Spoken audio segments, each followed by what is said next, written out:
नमस्कार, मैं हूं अमृता चौरसिया। आप देख रहे हैं संसद टीवी।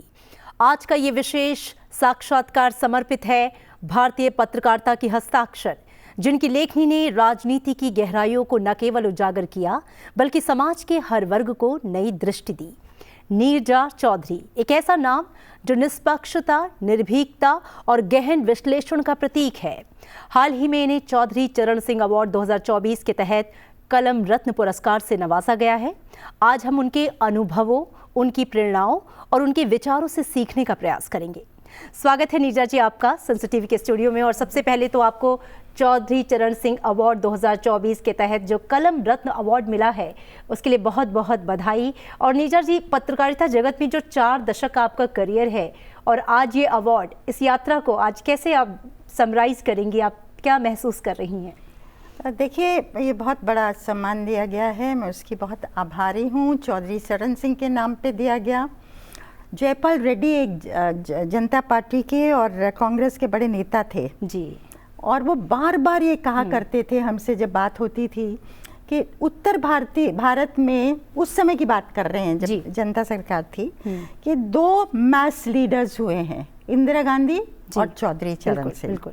तो चौधरी चरण सिंह किसानी के प्रतीक थे और जो पिछड़ी जातियां हैं उनकी आवाज़ बुलंद की। उसमें ओबीसीज भी थे, उसमें एक्सट्रीमली बैकवर्ड भी थे, उसमें जाट भी थे। तो एक उन्होंने एक अलाइनमेंट उन्होंने जो किया, जिसकी वजह से कांग्रेस को बेदखल करके 9 स्टेट्स में 67 में ये पार्टियां एक कोalition आई थी पावर में। बड़ी पहला नॉन कांग्रेस मुहिम था ये, और कांग्रेस का विकल्प की शुरुआत वहाँ से हुई थी। तो चौधरी चरण सिंह का नाम बड़ा नाम है, और जैसे मैं कहती हूँ ना, मैस लीडर और किसानों के लीडर एक बड़ा नाम माना जाता है नॉर्थ इंडिया में।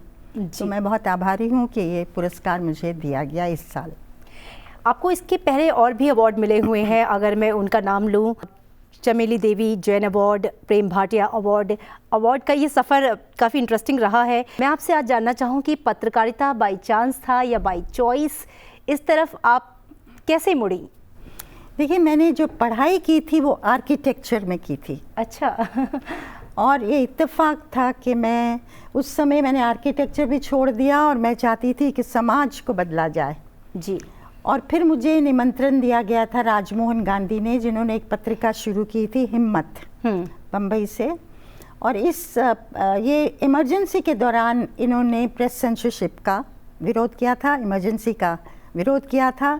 जो फंडामेंटल राइट्स ले लिए गए थे इंदिरा गांधी की रजीम द्वारा, उसका हनन था, उसका विरोध किया था।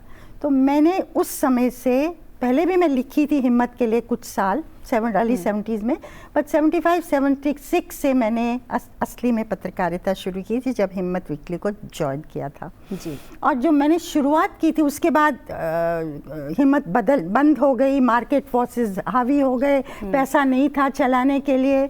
तो मैं फिर दिल्ली आई जहाँ मेरे पेरेंट्स रहते थे, और फिर मैंने स्टेट्समैन ज्वाइन किया था जी। और स्टेट्समैन में मैं सिविल राइट्स कॉरेस्पॉन्डेंट थी, पहली एंड ओनली टू डेट। क्या बात है। और वहाँ मैंने समाज का जो देखा असली चरित्र हमारे देश में, वहाँ मैंने बहुत डिटेल में bonded labour, child labour, under trial जो हमारे जेलों में सड़ रहे हैं 30, 35, 36 साल तक, और उनका ट्रायल शुरू भी नहीं हुआ है। तो इन मुद्दों के बारे, प्रेस फ्रीडम, जुडिशरी की ऑटोनॉमी, इन सब मुद्दों के बारे में उस समय मुझे अध्ययन करने का मौका मिला था, और मैंने 5 साल से थोड़ा ज़्यादा वहाँ इस पे काम किया था। फिर मुझे लगा कि असली में पॉलिटिक्स हर जगह है जी, हर क्षेत्र में पॉलिटिक्स है, और पॉलिटिक्स को समझने की ज़रूरत है जी। तो फिर मैं इंडियन एक्सप्रेस में आई, और वहाँ से मेरी शुरुआत हुई मेरे सफ़र की। Political reporting, political writing, political analysis, वहाँ से शुरुआत हुई मेरी। 87 से वो है शुरुआत है मेरी। जी बिल्कुल। और ये लंबा सफ़र आज सबके सामने है। मैम, राजनीति और समाज को जोड़ने का आपने हमेशा से प्रयास किया है, आपके विश्लेषण, आपकी लेखन, कॉलम्स में ये दिखता है। आपसे हम यहाँ समझना चाहेंगे कि जो मानवाधिकार हैं और सामाजिक मुद्दे हैं जिस पर आपने सबसे ज़्यादा काम किया, कोई ऐसा पहलू या ऐसा संस्मरण जो आपके दिल के सबसे करीब हो, आज हमारे साथ अगर आप साझा करें। देखिए, मैंने काफ़ी लिखा बच्चों के कुपोषण के बारे में पिछले सालों में, पिछले 10 सालों में जी। क्योंकि मुझे लगा कि ये एक ऐसा मुद्दा है जो कि फाउंडेशन है, नींव है हमारे समाज का। अगर हमारे बच्चों का स्वास्थ्य पहले 3 साल में डैमेज हो गया तो आप जो मर्जी करते रहिए बाद में, बिल्कुल बिल्कुल, कुपोषण की वजह से जो मर्जी करिए बाद में उसको रिवर्स नहीं कर पाएंगे। तो एजुकेशन से भी ज़रूरी कुपोषण है जिससे हमें जूझना है। और ये एक फीलिंग मुझे अब पिछले सालों में थी। और महिलाओं का जो सशक्तिकरण, महिलाओं का जो स्टेटस है, मैं मानती हूँ, आप कहेंगी कि मैं कई बार इस चीज़ को कहती हूँ कि ये सदी महिलाओं की होने वाली है। बिल्कुल, और उसमें हिंदुस्तानी महिलाओं की होने वाली है, उसमें यंग हिंदुस्तानी महिलाओं की होने वाली है। वहाँ इतनी ऊर्जा है ना, इतनी एस्पिरेशंस हैं, मतलब उस आसमान को छूना चाहती हैं और सितारों को तोड़ना चाहती हैं। हमको मौका दीजिए। और वो प्रोफेशंस में जाना चाहती है, नहीं कि सिलाई कढ़ाई जो उनको कहा जाता है, वो एजुकेशन भी करना चाहती। मतलब आप घूमिए, जब इलेक्शन में मैं कवर करने के लिए आज भी जाती हूँ तो मैं I seek them out to know क्या सोच रही हैं वो। और जिस तरह से मुझे जवाब मिलते हैं ना, I feel very excited about it. क्योंकि इसको जिसने टैप कर लिया, ऐसा नहीं कि कुछ ले लिया कर लिया, they put it to very good use. तो पर आप, और ये यहाँ से मुझे लगता है 25 से शुरुआत होगी इसकी, देखेंगे सिर्फ लाभार्थी नहीं, पर ये होगा डिसाइडिंग फैक्टर है, डिसाइडिंग फैक्टर। और लीड हम लेंगे, बिल्कुल लीडरशिप हम प्रोवाइड कर सकते हैं। तो आपको पावर में उनकी शिरकत होनी पड़ेगी, हर सोसाइटी में, हर सेक्शन में उनको अपना ड्यू मिलना होगा। मुझे लगता है ये आवाज़ें अब और जम के उभरेंगी। बिल्कुल, विमेन लेड डेवलपमेंट की ओर हम बढ़ चले हैं। प्रधानमंत्री ने भी इसका कई बार जिक्र किया है और इस बार के बजट में भी विमेन लेड डेवलपमेंट को फोकस करके एलोकेशंस किए गए हैं। और आपने एक जो भविष्यवाणी की है मैम, 2025 का आगाज़ हुआ है, आज हम 2 तारीख में हैं, तो हम उम्मीद करते हैं कि आपकी भविष्यवाणी एकदम सच साबित हो।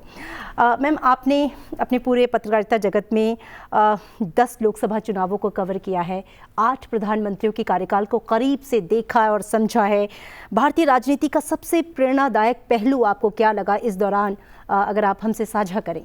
प्रेरणा जो आप कह रही हैं, जिसके बारे में फील गुड होता है, वो कि किस तरह से, किस मुश्किलों से, किस चुनौतियों से हमारी डेमोक्रेसी, हमारा लोकतंत्र गुजरा है।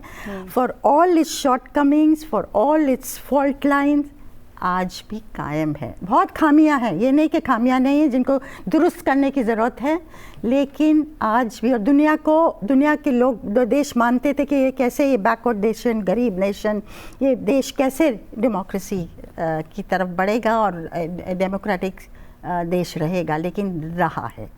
और मुझे लगता है उसके ऊपर हमें बहुत गर्व है। जी मैम, आपने एक बात कही कि जो डिसीजंस होते हैं एडहॉक होते हैं। मेरे मन में आया कि ये सवाल आपसे कर ही लूँ कि एडहॉक होते हैं तो डेफिनेटली उसका असर पड़ता है बहुत सारी चीज़ों पे, डेवलपमेंट पर, लॉन्ग टर्म गोल्स पर। इसके पीछे की वजह आप राजनीतिक अस्थिरता को मानती हैं, तो ऐसे में जो ये स्थिरता आए उसके लिए क्या लगता है आपको, क्या ज़रूरी है? देखिए, अस्थिरता एक कारण है, बिल्कुल सही है। अब देखिए, चाइना ने सोच के opening up of the economy की थी। आगे का 50 साल का एक विजन था, इस दिशा में हमें जाना है। हमने जब ओपनिंग अप किया था 91 में, जब नरसिम्हा राव पावर में आए, तो उनके स्वेरिंग इन से पहले ही, कुछ घंटे पहले, जब ऑफिशियल्स उनके पास गए थे और कहा कि इकोनॉमी की कंडीशन ये है, ये बैलेंस ऑफ पेमेंट क्राइसिस है, हम डिफ़ॉल्ट के वर्ज पे हैं, उन्होंने तुरंत निर्णय लिया कि हमको ये करना पड़ेगा, खोलना पड़ेगा, IMF वर्ल्ड बैंक से लेना पड़ेगा, कंडीशनैलिटीज़ एक्सेप्ट करनी पड़ेगी, डिवैल्यूएशन को एक्सेप्ट करना पड़ेगा, वगैरह वगैरह। तो तुरंत घंटों की निर्णय थी ना, ये सोच के नहीं किया कि इस दिशा में हम भारत को ले जाने वाले हैं। तो ये इतना बड़ा डिसीजन था। और आज वो opening up of the economy ने अलग ही एक मिडिल क्लास पैदा कर दिया है, और जिस तरह से ग्रोथ की तरफ गए हैं, हालांकि उसकी और भी प्रॉब्लम्स हैं, जो रिच पुअर का गैप बड़ा है वो हैं, लेकिन एक प्रोग्रेसिव दिशा में हम बढ़े हैं। तो और भी ऐसे निर्णय जो लिए गए, फार रीचिंग निर्णय लिए गए हैं जो एड हॉक रहे हैं। और एक और चीज़ जो मैंने, जो किताब लिखी, जो प्रधानमंत्रियों के बारे में आपने पूछा, तो उसमें जो मेरा एक निष्कर्ष निकला ना, वो ये था कि इंडिया की जो डाइवर्स सोसाइटी है, इतना जो क्या कहेंगे विविधता है हमारे देश में, हर 20 किलोमीटर पे खान पान, भाषा, रेस, रिलीजन, कास्ट, कम्युनिटी सब बदलता है। और अगर आप इलेक्शन कवर करते हैं एज ए मीडिया पर्सन, सबसे एक्साइटिंग ये चीज़ होती है हिंदुस्तान को डिस्कवर करना हर बार। तो उस विविधता के होते हम हमारे देश को एक कोएलिशन की तरह चलाना, चाहे एकदम सॉलिड मेजॉरिटी हो, छोटी मेजॉरिटी हो, लेस देन मेजॉरिटी हो, कोएलिशन गवर्नमेंट हो, माइनॉरिटी गवर्नमेंट, जो भी हो, लेकिन एक कोएलिशन की तरह चलाना है जहां लास्ट पर्सन की आवाज़ भी सुनी जाए। तो तभी ये जो रिच डाइवर्सिटी है ना, मुझे लगता है ऐसा डाइवर्स देश दुनिया भर में है ही नहीं। बिल्कुल। तो डेमोक्रेसी प्लस डाइवर्सिटी ये जो है ना, ये बहुत हमारी मतलब खूबसूरती है इस देश की, बहुत और हमारी एक एसेट है। ये एसेट है, बिल्कुल। मैम, डिजिटल युग चल रहा है और आज पत्रकारिता सोशल मीडिया पर आ चुकी है। फटाफट का फॉर्मेट भी है, हम देख रहे हैं रील्स में, हम न्यूज़ देख रहे हैं, सेकंड्स में खबरें देखी जा रही हैं। इसके इम्पैक्ट को आप कितना पॉजिटिव या कितना नेगेटिव मानती हैं? और इस डिजिटल युग में और सोशल मीडिया के युग में, जहां हम सबसे ज़्यादा सोशल मीडिया पर आ चुके हैं, पत्रकारिता के फ्यूचर को आप कैसे देखती हैं? देखिए, ये बहुत गंभीर सवाल है जो आप उठा रहे हैं। एक लेवल पे तो एक डिसेंट्रलाइजेशन ऑफ मीडिया हुआ है। पहले आप छोटी सी चीज़ आप लेते थे, आज हज़ारों लोग उसको, मैसेज को, पॉडकास्टर्स हैं, चैनल्स हैं, सब वो बात कर रहे हैं। तो एक 5-6, जैसे पहले हम होते थे ना, बहादुर शाह जफर मार्ग पे 5-6 पेपर्स के ऑफिस होते थे, उसको मीडिया माना जाता था, नेशनल मीडिया। आज आप देखिए वो छाया हुआ है मीडिया, इतनी आवाज़ें आ रही हैं जो कि इवेंट्स को इन्फ्लुएंस करती हैं, ऐसा नहीं कि कहीं कोने में पड़े हुए हैं। तो decentralisation of media, democratisation of media, citizen journalist खड़े हो गए हैं।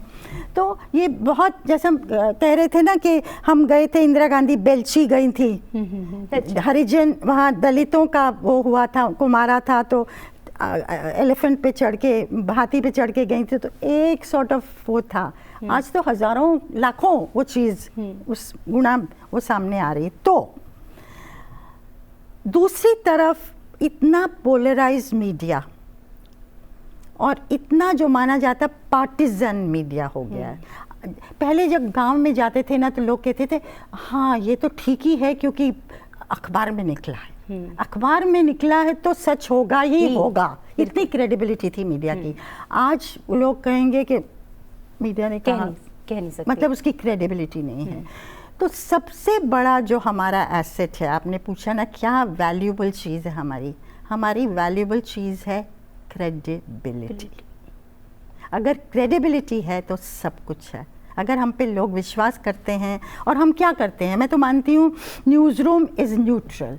अगर आप कुछ बिलीव करें ना करें, आपको दो साइड दिखानी ही है, एक साइडेड, एक तरफा नहीं। बिल्कुल। एक मीडिया का ये रोल है, ये बैलेंस आपको रखा। आपके व्यूज़ जो भी हैं, आप व्यूज़ रख सकते हैं अलग चीज़ों पे, लेकिन न्यूज़ में आपको दिखाना है as best as you can. तो credibility, balance, fairness to everybody. और हम लोग का रोल क्या है? हमारा रोल है समाज को आईना दिखाना, पॉलिटिक्स को अकाउंटेबल बनाना, यही हमारा बेसिक रोल है ना। बिल्कुल बिल्कुल मैम, जो आप कह रही हैं वो आपके लेखनी में, आपके कॉलम्स में, आपके विश्लेषण में हमेशा से झलकता रहा है। ट्रांसपेरेंसी और अकाउंटेबिलिटी और जो इन डेप्थ आपका एनालिसिस रहा है, हमेशा से हम सभी उसको हमेशा से एडमायर करते रहे हैं और आपसे सीखने की चाह भी है। तो ये जो निष्पक्षता और डेप्थ का जो एक बैलेंस है, वो आपने कैसे कायम किया? किस तरीके से इस बैलेंस को बनाए रखा आपने अपने इस पूरे पत्रकारिता के करियर में? शुरू से मुझे लगता है हर चीज़ के दो पहलू होते हैं। चाहे आप एक साइड आपको लगे ये ठीक है, दूसरा गलत है। और शुरू में जब मैंने पत्रकारिता शुरू की थी, जब कॉन्फ्लिक्ट सिचुएशंस को लिखा था, तो मैं एक का दिया, और कोई आपको पूरा इन्फॉर्मेशन नहीं देगा, सब सिलेक्टिवली देते हैं इन्फॉर्मेशन। तो आपको पूरी पिक्चर करनी है तो कई लोगों से बात करनी पड़ेगी, दोनों साइड के लोगों से बात करनी पड़ेगी। और मैं जाती थी, इधर गई, उधर गई, फिर इधर गई, फिर उधर गई पूरी पिक्चर सामने नहीं आई थी। तो वो चीज़ मैंने उन अर्ली डेज में सीखी थी और उसको मैं बहुत वैल्यू देती हूँ, चाहे मेरे व्यूज़ कितने भी स्ट्रॉन्ग क्यों ना हो, but I must be fair to everybody. जब मैं पत्रकारिता कर रही हूँ, अगर मैं ओपिनियन पीस लिख रही हूँ तो मैं बहुत ज़ोर शोर से उसको लिख सकती हूँ और लिखना भी चाहिए मीडिया होने के नाते जी। तो उसमें मैं आजकल जो आपने टेक्नोलॉजी की बात की है जो बहुत ही हेल्प करती है, मतलब आज हम अब तो AI आ गया है, तो 1 मिनट में सब कुछ आपका चिट्ठा सामने आ जाता है। हम लोग का क्या रोल होगा, मैं तो पिछले दिनों देखती रही हूँ ये ChatGPT को दबा दबा के क्या देते हैं, उसमें एक कोल्ड क्लिनिकल फैक्ट्स आ जाते हैं। हाँ, उसमें इमोशन नहीं है, बिल्कुल बिल्कुल, एक ह्यूमैनिटी नहीं है, जो कि पत्रकार, हमारा रोल क्या रहेगा, जो कि पत्रकार को लानी पड़ेगी मुझे लगता है। पर हमारी दुनिया बदलने वाली है और ये नहीं कि 10 साल बाद बदलेगी, 25 में बदलेगी AI की वजह से। इतना ड्रामेटिक चेंज होगा ना, जैसे मोबाइल की वजह से आया है, PCOs जब थे राजीव गांधी के टाइम तब से आया है। मतलब आज तो, उस समय मुझे कहा करते थे, मेरे हस्बैंड मुझे कहा करते थे एक टाइम आएगा जो हम फ़ोन बैंकिंग कहेंगे, बैंक जाना ही नहीं पड़ेगा, किसी जगह स्कूल कॉलेज ये सारा घर में ही आप अपना कर लोगे। और मैं बोलती थी ये क्या बोल रहे हैं, ये हमारी ज़िंदगी में ये ट्रू होते देखा। उसी तरह मुझे लगता है फर्दर टेक्नोलॉजी AI हमारी ज़िंदगी को बहुत कैटाक्लिज्मिक चेंजेस होने वाले हैं, जिसके लिए पता नहीं हम प्रिपेयर्ड हैं कि नहीं। एज मीडिया पीपल हम लोग प्रिपेयर्ड हैं कि नहीं, हमारा रोल क्या होगा, सोसाइटी का क्या रोल होगा, एम्प्लॉयमेंट कितनी रहेगी, कहाँ जाएंगे लोग, बहुत इश्यूज आगे आने वाले हैं। उसकी पॉजिटिव साइड भी है ज़ाहिर तौर पे, लेकिन जैसे कि पॉजिटिव हैं तो कुछ नेगेटिव भी हैं। अब सबसे बड़ी चुनौती यही होगी मैम, मुझे लगता है कि हम इसमें बैलेंस कैसे कर पाते हैं। बिल्कुल मैम, चूँकि युवा जो हैं बहुत तेज़ी से पत्रकारिता में आ रहे हैं, एक बहुत ही इंटरेस्टिंग करियर ऑप्शन के रूप में लोग इसे ले रहे हैं, लड़कियां भी और लड़के भी। युवा जो कि पत्रकारिता को चुनते हैं, सबके अपने अपने अलग अलग कारण हो सकते हैं, लेकिन पत्रकारिता का दरअसल मूल उद्देश्य होना क्या चाहिए, वो कौन से लोग हैं जिन्हें पत्रकारिता को ऑप्ट करना चाहिए अपने कुछ मूल सिद्धांतों के साथ? ऐसे में आप युवाओं को क्या मैसेज देना चाहेंगी या क्या सलाह देना चाहेंगी? मैं सलाह में नहीं घुसूंगी।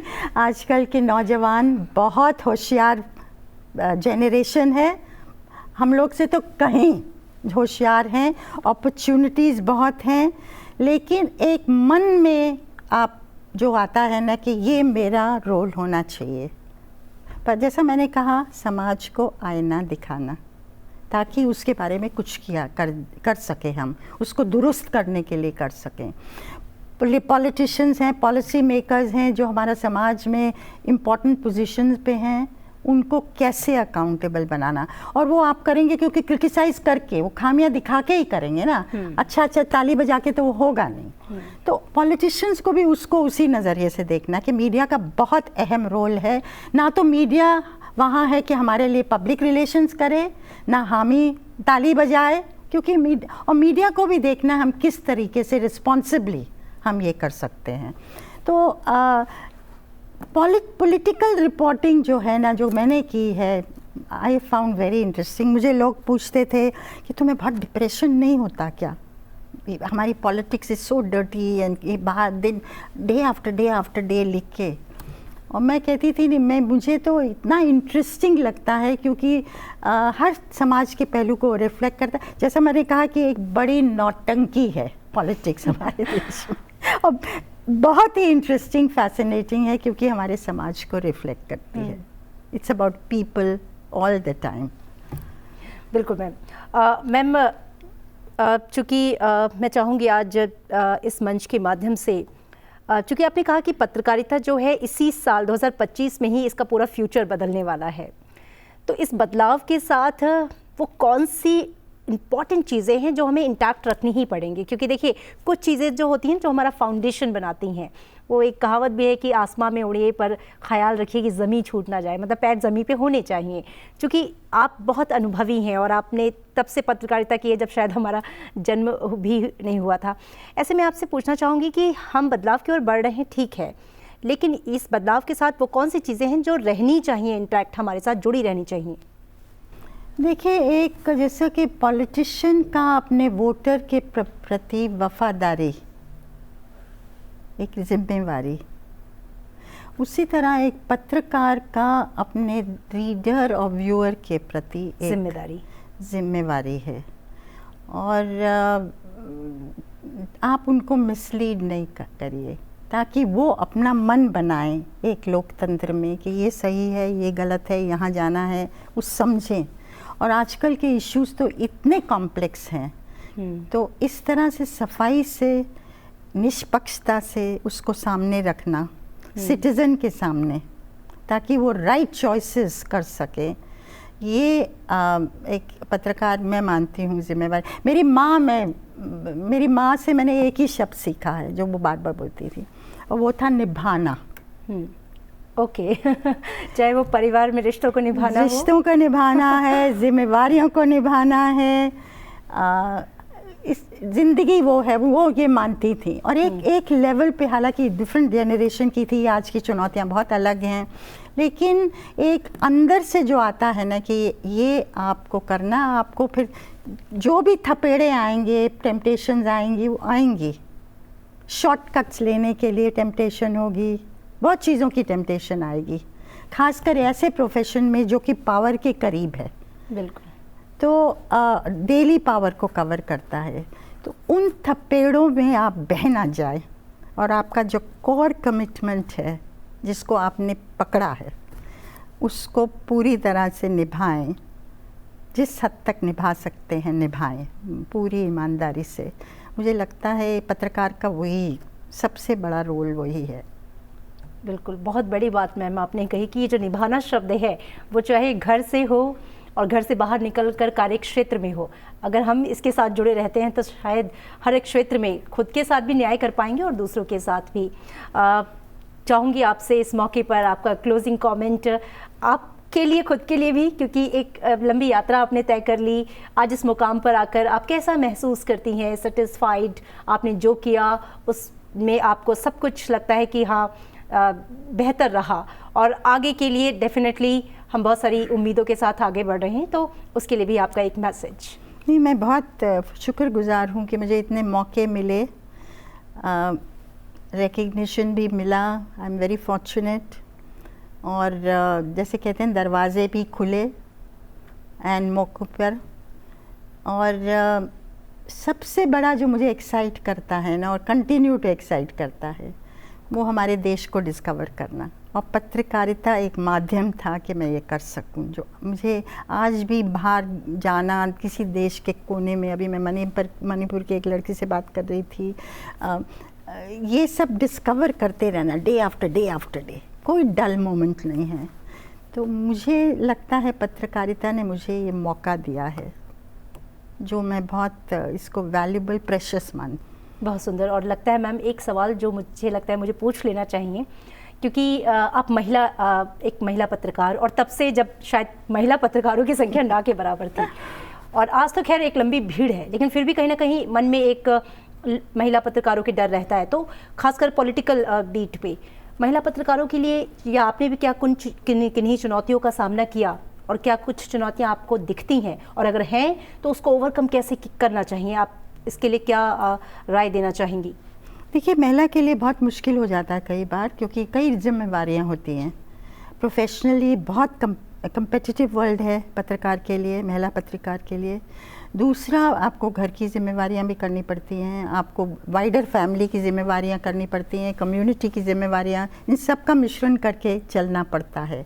तो double triple, I won't say burden, पर के लोग कहते हैं बर्डन, जो सहना पड़ता है, पर इनको चलाना पड़ता है मिलके। तो जैसा मैं कई बार कहती हूँ कि एक टाइट रोप वॉक पे चलना है आपको, और गिरना नहीं है, किसी ना किसी तरह वहाँ चलते जाना है, और फिर भी बुलंदियाँ हासिल करना है। तो महिला के लिए ये हैं, चुनौतियाँ हैं। और एक मैं नेगेटिव में नहीं कहूँ, ये बहुत पॉजिटिव चीज़ है, इसीलिए आज महिला की ऊर्जा सामने दिख रही है, क्योंकि वो कर पा रही है जो पहले की जनरेशन को मौके नहीं मिले हैं। तो जैसा कि अगर मैं जब मैं स्टेट्समैन में थी तो एक अंडर ट्रायल था, 33 साल वो जेल में रहा, मुजफ्फरपुर की जेल में। तो मैंने छोटा सा आइटम देखा था किसी हिंदी पेपर में, तो मैंने अपने एडिटर से कहा इसको जाके पता करना चाहिए। मैं सिविल राइट्स कॉरेस्पॉन्डेंट थी उस समय। तो उन्होंने कहा जाओ। तो मैंने बहुत बड़ी स्टोरी की थी, और स्टोरी ही नहीं की थी मैंने, उसके बाद पब्लिक इंटरेस्ट लिटिगेशन किया था जो उस समय स्टार्ट हुआ। तो एक लैंडमार्क जजमेंट है उनको कॉम्पनसेशन देने का। लेकिन जब मैं वहाँ गई, जिस दिन पहुँची तो दिवाली की रात थी, और ये शख्स 33 साल जेल में वापस घर आया था, और उसको समझ में नहीं आ रही थी ज़िंदगी जेल के बाद क्या कैसी होती है और क्या होती है। लेकिन वहाँ पहुँचने में मुझे बहुत बहुत देर रात हो गई, बहुत मुश्किल रास्ते थे, तो थोड़ा घबराहट तो होती है कहाँ पहुँचे क्या होगा, एरिया भी ऐसा था। तो उस तरह के चैलेंजेस महिला को करने पड़ते हैं। और फिर जैसे कि एक और किस्सा है, जबकि एक जज थे, उन्होंने एक कुलदीप सिंह करके, अभी हाल में उनकी डेथ हुई है, तो उन्होंने एक रिपोर्ट दी थी, जजमेंट आ रही थी, तो आर.के. हेगड़े बहुत बड़े पॉलिटिशियन थे, उनके खिलाफ थी कि उनके द्वारा उनके चीफ मिनिस्ट्री में एक फ़ोन टैपिंग हुई थी। खैर मैंने सोचा मैं जाके मिलती हूँ, और इत्तेफाक से वो वहाँ घर में थे। उन्होंने अंदर भी बुला लिया और बता भी दिया जजमेंट में क्या आने वाला है। तो मैंने लिखा, दूसरे दिन हेगड़े ने रिज़ाइन कर दिया। एक बहुत बड़ी स्टोरी थी। और जिस रात मैंने लिखा, क्योंकि मुझे पता था कि वो रेजिग्नेशन भी साथ साथ जाएगा, मुझे बहुत घबराई, have I got it right, इतना बड़ा वो होने वाला डिड, क्योंकि मैंने पेपर तो देखा नहीं, सिर्फ नोट्स लिए थे। तो 12 बजे मैंने उनको फ़ोन किया, उनकी वाइफ ने उठाया, बड़ी कहा कि क्या, कौन ये कर रहा है फ़ोन। खैर वो फ़ोन पे आए। फिर मुझे 2 बजे मैंने दोबारा किया कुछ डबल चेक करने के लिए। तो anyway, these kind of things that you get into as a woman, that you have to, जो करना पड़ता है। पर एक्यूरेसी, बैलेंस ही सिर्फ नहीं, एक्यूरेसी ऑफ योर फैक्ट्स, जिसकी वजह से क्रेडिबिलिटी आती है। You can get it wrong. चाहे आपको, जैसा मैंने कहा, 2 बार रात को भी फ़ोन करनी पड़े कि डबल चेक करने के लिए, वो करना है। और महिला के लिए ज़रा थोड़ा मुश्किल हो जाता है कई बार। और ऐसे में मुझे लगता है परिवार का सपोर्ट अगर है तो बहुत अच्छा हो जाता है, बहुत बड़ी चीज़ है वो, थोड़ी आसान हो जाती है, बहुत बड़ी चीज़ है वो।